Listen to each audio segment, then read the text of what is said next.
Hello everyone.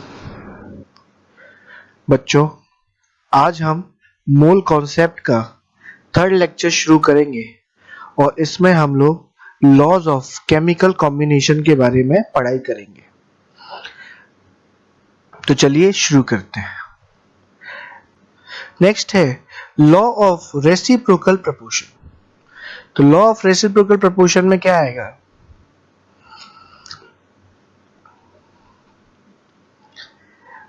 If an element ए, एक element है A, combines with an element B, A combine हो रहा है किसके साथ? बी के साथ, ऑल्सो विथ सी, और ए ही किसके साथ कंबाइन हो रहा है? सी के साथ। ए कंबाइन हो रहा है बी के साथ और ए कंबाइन हो रहा है सी के साथ। तो मैं मान लेता हूं कि ए कंबाइन हो रहा है बी के साथ तो बन रहा है ए बी, और ए कंबाइन हो रहा है सी के साथ तो बन रहा है ए सी।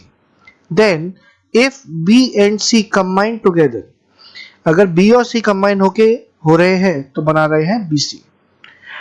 अब पढ़ेंगे आगे ध्यान से। The proportion by weight in which they do so will be simply related to the weights of B and C which separately combine with constant weight of A। A का weight कैसा लेना है? Constant। क्या लिखा है? बहुत ही लंबी definition है, टफ भी लग रही होगी, लेकिन अभी समझते हैं, बहुत आसान है। देखो, ए बी और ए सी में कॉमन एलिमेंट कौन सा है? ए। कॉमन एलिमेंट कौन सा है? ए। तो यहां पे बी और सी का रेशियो अगर हम लेंगे, इन दोनों में ए बी और ए सी में बी रेशियो सी अगर हम लेंगे और बी सी में बी रेशियो सी अगर हम लेंगे, तो ये दोनों आइदर इक्वल और मल्टीपल आएगा। या तो दोनों इक्वल आएंगे या फिर क्या आएगा बच्चों? मल्टीपल आएगा। चलो एक एग्जांपल के थ्रू इसको समझते हैं। ए बी से तो नहीं आया होगा समझ, अब आ जाएगा समझ। ध्यान से देखो, यहां पे लेट्स से मेरे पास तीन एलिमेंट है, कार्बन, सल्फर, ऑक्सीजन। तीन एलिमेंट हो गए। कार्बन और सल्फर मिलके बना सकते हैं CH2, इसका नाम है कार्बन डाइसल्फाइड। कार्बन ऑक्सीजन मिलके बना सकते हैं CO2, नाम है कार्बन डाइऑक्साइड। और सल्फर ऑक्सीजन मिलके बना सकते हैं SO2। तो यहां पे CH2 में अगर मैं कार्बन रेशियो सल्फर लूं तो कितना आएगा बता सकते हो? 12 रेशियो 64। CO2 में कार्बन रेशियो ऑक्सीजन 12 रेशियो 32। तो ए यहां पे हमारे सामने ए क्या है? कार्बन। देख पा रहे हो बच्चों? ए क्या है? कार्बन। तो ए का मास कैसा होना चाहिए? कांस्टेंट। तो देखो यहां भी कार्बन कितना कंबाइन हो रहा है? 12 ग्राम। और यहां भी कार्बन कितना कंबाइन हो रहा है? 12 ग्राम। तो अगर मैं इन दोनों में, इसमें और इसमें सल्फर रेशियो ऑक्सीजन लूं तो कितना आएगा? सर ये आएगा 64 रेशियो 32, दैट इज 2 रेशियो 1। ये समझ में आया? यहां पे सल्फर और यहां पे ऑक्सीजन, क्योंकि वही डिफरेंट है। यहां पे सल्फर डिफरेंट है, यहां पे ऑक्सीजन डिफरेंट है, तो ये कितना आएगा? सर ये आएगा 2 रेशियो 1। इसमें देखते हैं, अगर सल्फर ऑक्सीजन एक साथ कंबाइन हो रहे हैं तो कितना आएगा? 32 रेशियो 32, दैट इज 1 रेशियो 1। तो अगर आपने आइडेंटिफाई कर लिया है कि ये वाला रेशियो 1 रेशियो 1 और 2 रेशियो 1, ये दोनों कैसा है? बोलो सर, ये दोनों रेशियो 1 रेशियो 1 और 2 रेशियो 1, ये कैसे है? मल्टीपल। अगर इसको मल्टीप्लाई बाय 2 कर देंगे तो क्या ये आ जाएगा? बोलो। तो क्या लिखा है यहां पे? The proportion by weight in which they do so will be simply related to the weights of B and C। मतलब B और C में जो यहाँ पे रेशियो आएगा और जो यहाँ पे रेशियो आएगा वो एक दूसरे से क्या होगा? रिलेटेड होगा। ऐसा नहीं हो सकता कि यहाँ पे आ गया 4 रेशियो 5 और यहाँ पे आ रहा है 1 रेशियो 1, ऐसा पॉसिबल नहीं है। यहाँ पे आएगा 2 रेशियो 1, और यहाँ पे 1:1, या यहाँ पे आएगा 1:1 और यहाँ पे भी कितना आएगा 1:1। ठीक है, चलो एक और एग्जांपल लेते हैं, उससे और समझ में आ जाएगा। तो अगेन मैं 3 एलिमेंट्स ले लेता हूँ, hydrogen, oxygen and carbon. Hydrogen oxygen combine होकर बना रहे हैं कंपाउंड H2। आप कोई और कंपाउंड भी ले सकते हो, मैंने यहाँ पे लिया H2।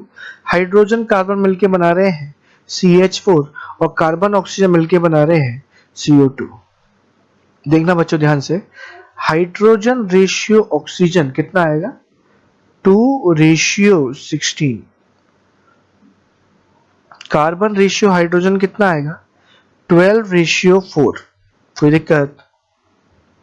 अब यहाँ पे कॉमन एलिमेंट कौन सा है इसमें और इसमें? हाइड्रोजन है कि नहीं कॉमन एलिमेंट। लेकिन यहाँ हाइड्रोजन का मास कैसा है 2, यहाँ कैसा है 4। लेकिन हाइड्रोजन का मास कैसा होना चाहिए था, अगर आप इसको याद करो, हाइड्रोजन का मास या A का मास कैसा होना चाहिए था कांस्टेंट। लेकिन सर यहाँ पे तो 2 आ रहा है और यहाँ पे कितना आ रहा है 4। तो क्या करें सर, कोई प्रॉब्लम नहीं है, इसको कन्वर्ट कर सकते हैं 4:32। लिख सकते हैं क्या बच्चों?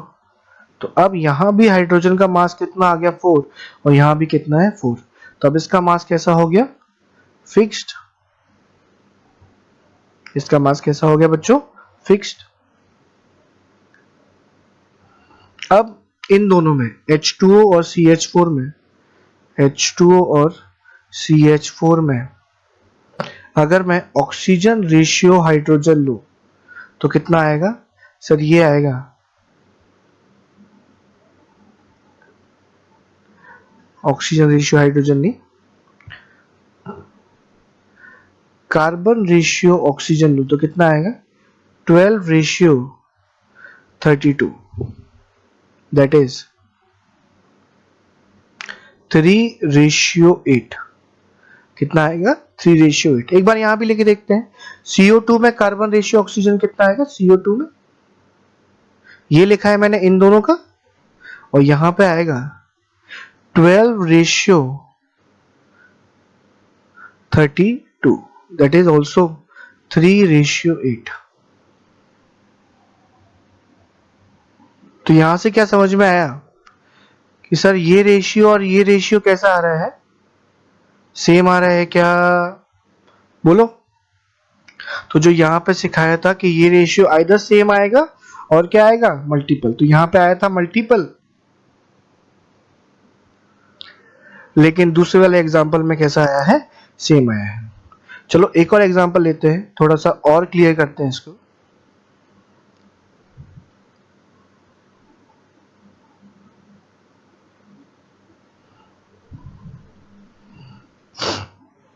अब मैं ले रहा हूं कार्बन, हाइड्रोजन एंड सल्फर। तो कार्बन हाइड्रोजन मिलके बना रहे हैं CH4, कार्बन सल्फर मिलके बना रहे हैं CH2 और हाइड्रोजन और सल्फर मिलके बना रहे हैं H2S। इन दोनों में कॉमन एलिमेंट अब की बार कौन सा है कार्बन। तो यहाँ पे कार्बन रेशियो हाइड्रोजन कितना आएगा 12:4। यहाँ पे कार्बन रेशियो सल्फर कितना आएगा बच्चों 12:64। तो कार्बन का मास कैसा हो गया, यहाँ भी 12 है और यहाँ भी कितना है 12। तो इसका मास कैसा होना चाहिए था फिक्स्ड, और फिक्स्ड ही है। ठीक है, अब इन दोनों में बताओ किसका मास लूंगा सर? इन दोनों में लिया जाएगा हाइड्रोजन रेशियो सल्फर। यहाँ हाइड्रोजन का कितना मास है 4, यहाँ कितना है 64। That is 1:16। कितना आ गया 1:16। यहाँ पे निकाल के देखते हैं H2S में, तो हाइड्रोजन रेशियो सल्फर कितना आएगा 2:32। That is 1:16। सेम आ गया अगेन, ये 1:16 यहाँ पे इन दोनों का लिया था और ये H2S का है, तो ये कितना आ गया 1:16 और ये भी कितना है 1:16। तो ये और ये कैसा हो गया बच्चों, अगेन हमारे पास क्या आ गया इक्वल। समझ में आ गया? थोड़ा सा टफ है, टफ तो एग्जाम्पल अगर आप तीनों समझ में आ गए हैं तो आराम से हो जाएगा। एक मैं आपको एग्जाम्पल होमवर्क दे देता हूँ।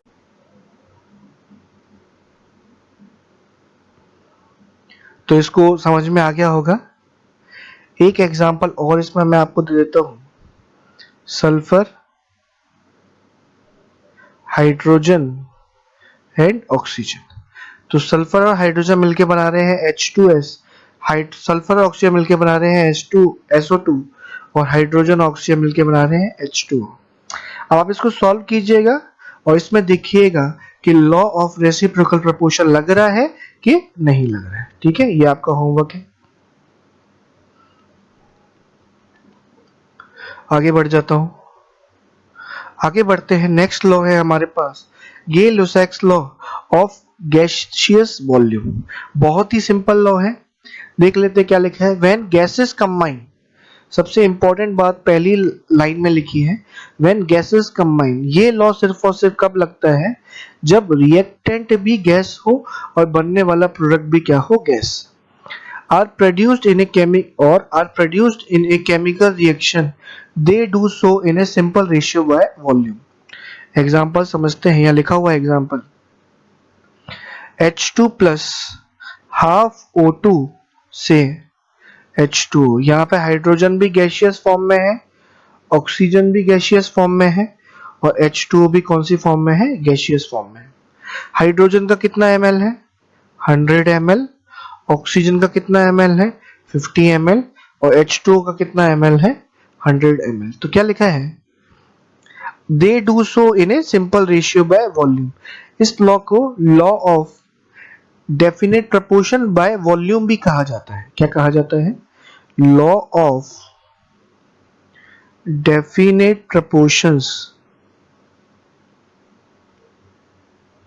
By volume. पीछे बाय मास था, इसको बोला जाता है बाय वॉल्यूम। तो यहां पे अगर मैं hydrogen ratio, oxygen ratio, H2O निकालूं, यहाँ हाइड्रोजन गैस है, ये ऑक्सीजन गैस है, कंबाइन होके क्या बना रहे हैं, वाटर वेपर्स। तो ये आएगा 100 रेशियो 50 रेशियो 100। कितना आएगा बच्चों, 2 रेशियो 1 रेशियो 2। और ये रेशियो हमेशा कैसा होगा, एक सिंपल रेशियो होगा। प्रोवाइडेड, इसमें कंडीशन क्या क्या है कि प्रेशर कैसा रहना चाहिए, कांस्टेंट, और टेम्परेचर कैसा रहना चाहिए, कांस्टेंट। इसको हम आगे चल के प्रूव भी करेंगे कि ये रेशियो हमेशा सिंपल ही आएगा, लेकिन अभी के लिए कि प्रेशर और टेम्परेचर कांस्टेंट रहना चाहिए और रिएक्टेंट भी किस में रहने चाहिए, गैस में, और प्रोडक्ट भी क्या होना चाहिए, गैस होना चाहिए। ठीक है, तो हमेशा रेशियो कैसा आएगा, एक सिंपल रेशियो आएगा। कोई प्रॉब्लम है बच्चों, आगे बढ़ते हैं, लास्ट लॉ पढ़ते हैं, एवोगैड्रोस लॉ। एवोगैड्रोस लॉ बहुत ही आसान है, इसमें कुछ नहीं है। Equal volume of all gases at the same temperature and pressure, important line, same temperature and pressure should contain equal number of molecules. That is volume of gases at constant temperature and constant pressure is directly proportional to number of gaseous molecules। क्या बोला मैंने कि अगर gaseous molecule ज्यादा हैं तो उस gas की वॉल्यूम भी क्या होगी, ज्यादा होगी, प्रोवाइडेड टेम्परेचर कैसा है, कांस्टेंट, और प्रेशर कैसा है, कांस्टेंट। तो इसमें सिंपल लिखा जाता है V directly proportional to N। ये इसका एक लाइन का स्टेटमेंट होता है, V directly proportional to N is Avogadro's law.